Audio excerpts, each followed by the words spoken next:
know a little bit about me. Mary Daniel asked me to come speak to you guys tonight. Mary Daniel is a very adept person at getting people to do basically anything she wants. So, of course, I said yes. And her topic as presented to me was to sort of give a State of the Union on what life is like for LGBTQ people locally and around the country right now. So that's what I have prepared for you on 4 index cards. Look at that. So I did pretty good. But a little bit about you, a little bit about me, for those of you who don't know me, haven't heard me speak before, is that I am, again, co-owner of the Hideaway Cafe. It has not just become the hub of LGBTQ activity in Winchester, it's very much become a hub of sort of post-Trump activity in Winchester and Frederick County. You can literally come down there on a Saturday and a Sunday, and there is always someone meeting about something with regards to politics and community action. And we love that, and we support that very much. We feel very humbled that that's become sort of our claim to fame. We're very privileged to own that. It would be the cafe of the hub of the resistance, I think is a good way to put it. So I'm also the executive vice chair of the LGBT Democrats, formerly the LGBT Democratic Caucus of Virginia. I am a board member for the ACLU. I'm a former Rotarian. I am an ECU pirate from North Carolina, my college. And I do a lot of work around my community. Part of what really made me want to open the cafe is the amount of good work that we can do.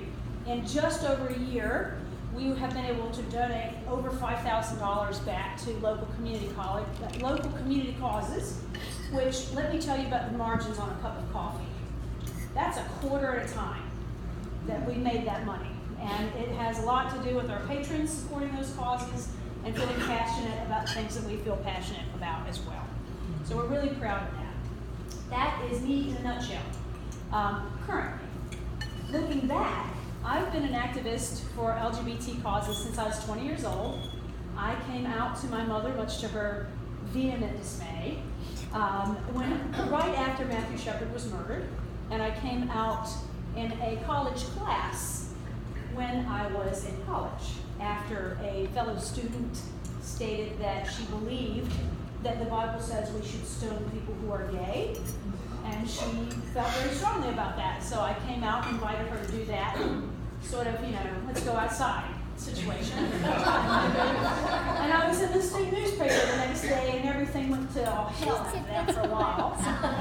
But I got invited to speak to a lot of different classes, and eventually, I had the opportunity to sit down with a lot of people and talk about what it was like to be openly gay in the mid-90s. And I ended up being invited to give my commencement address and received academic honors upon graduation, because I did not get those for actual academics. I promise you. I squeaked out of there with a 2.7 GPA and still got honor cords, so there's that. But ever since that point, I've really been involved as much as I can in local efforts, regional efforts, state efforts, national campaigns. Obama's re-election campaign, I wrote the Vote Builder manual. Are you familiar with Vote Builder? Yeah. You hate me now that I said that? You probably don't like me very much. So I wrote the manual to help you enter all that data. That's what I did. So that was a fun project. And of course, now flash forward to owning the cafe and all this other kind of stuff. My wife and I got married in DC. This is Christy. Hi. This is Lydia. Say hi, Lydia. That's our daughter. She's 4. She wanted to hear me come give speech tonight. So that's what she's here to do. We got married in DC when it was illegal in Virginia to be married. Christy is a former veteran, works for the Department of Justice. And she would go to work every day, and she was married. And she would come home, and being the bearer of this beautiful young woman over here, she would be a single mom as soon as she crossed the state line. So we decided that the next step for being outspoken advocates for LGBT causes would be to sue the governor. That seemed like a good idea. Let's do that. So we did. And we became started the litigation, then went before the Fourth Circuit, and eventually won the freedom to marry for North Carolina, South Carolina, West Virginia, and Virginia. A total of about 120,000 couples were able to get their marriage licenses. It was a beautiful thing to be a part of, and I'm proud of that work we did.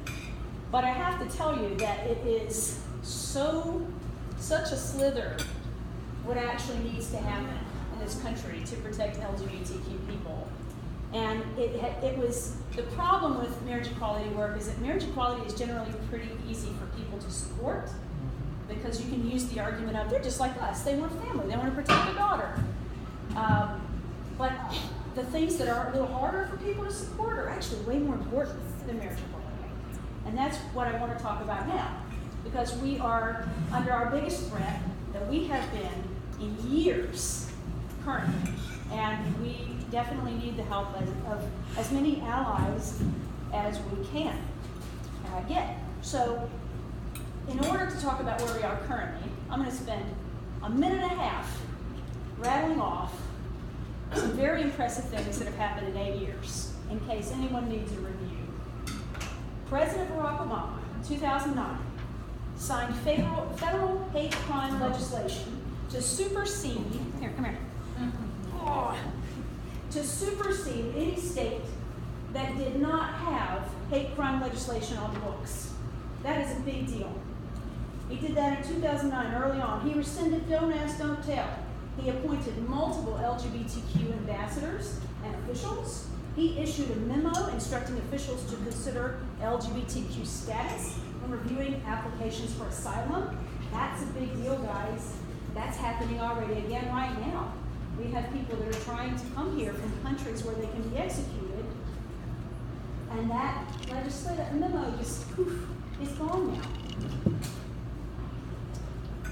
Oh, okay, you want to be a mom. Well, that is, on that note, go talk to Christy about that. Because I don't really know how to respond to that question right now.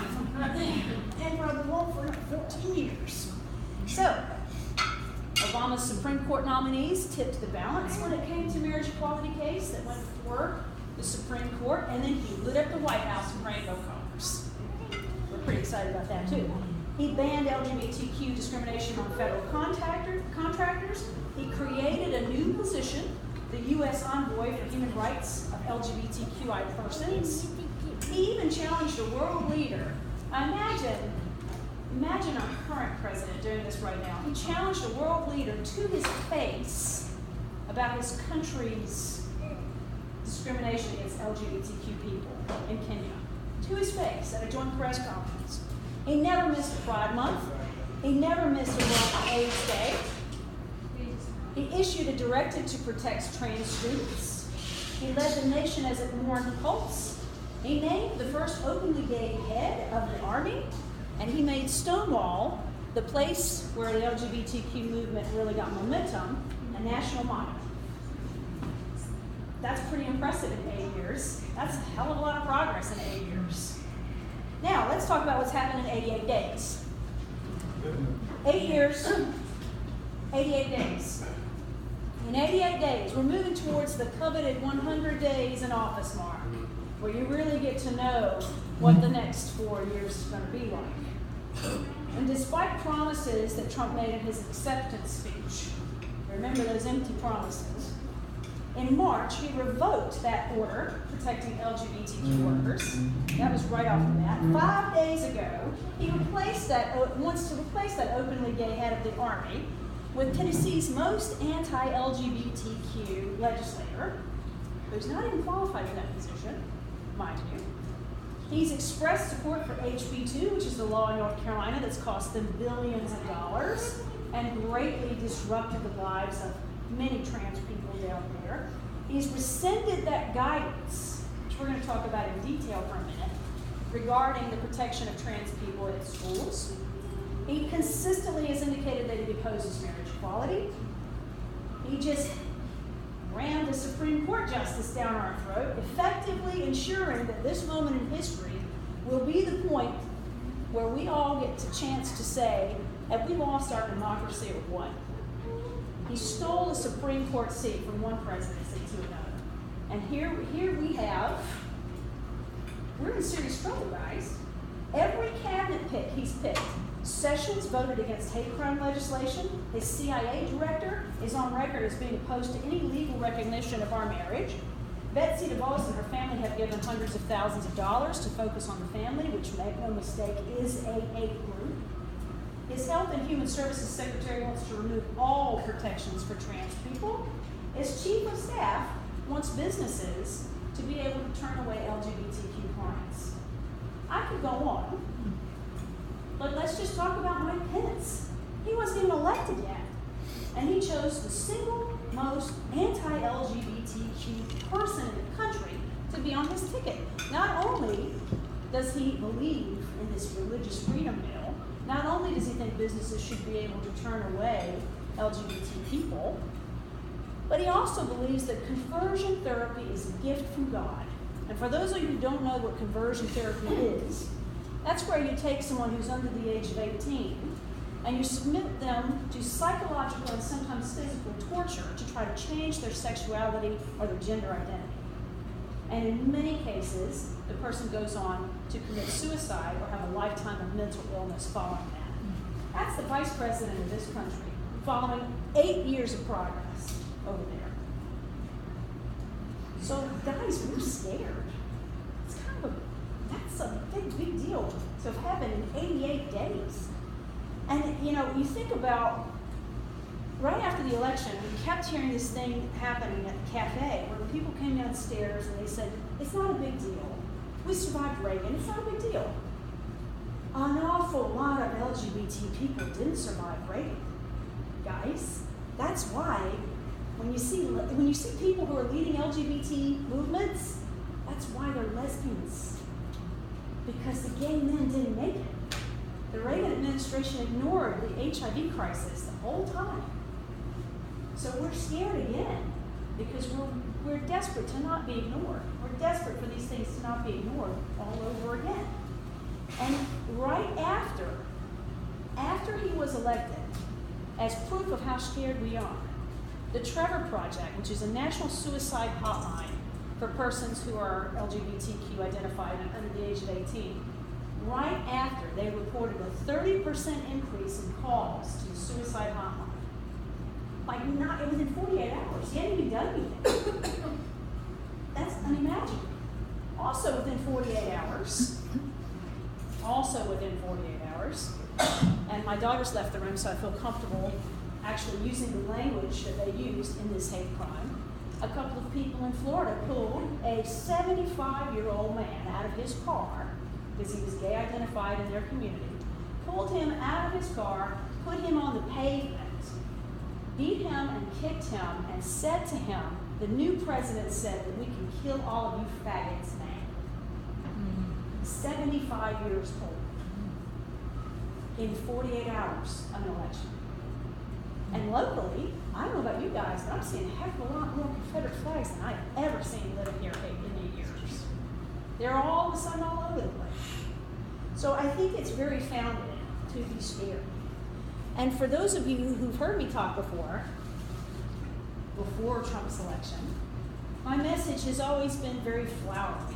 And my message has always been on this, the theme has always been about the revolution of love. That loving each other, not just in the capacity of having a partnership, but loving each other, loving people we don't know, is revolutionary. And that we can all be revolutionaries by committing to loving others and to working on their behalf. That's the theme that I've had for years, because it worked. We were in an 8-year period of hallelujah, right? I don't have that theme anymore. I have to have a different theme for you now. A very different theme. And I want you to join me in agreeing to participate in that theme for as long as we have to. Okay? This is the new theme. It's not about playing nice anymore, because we can't anymore. And we haven't actually been able to for a while. Because we have a Tea Party that is pushed continually to push legislators further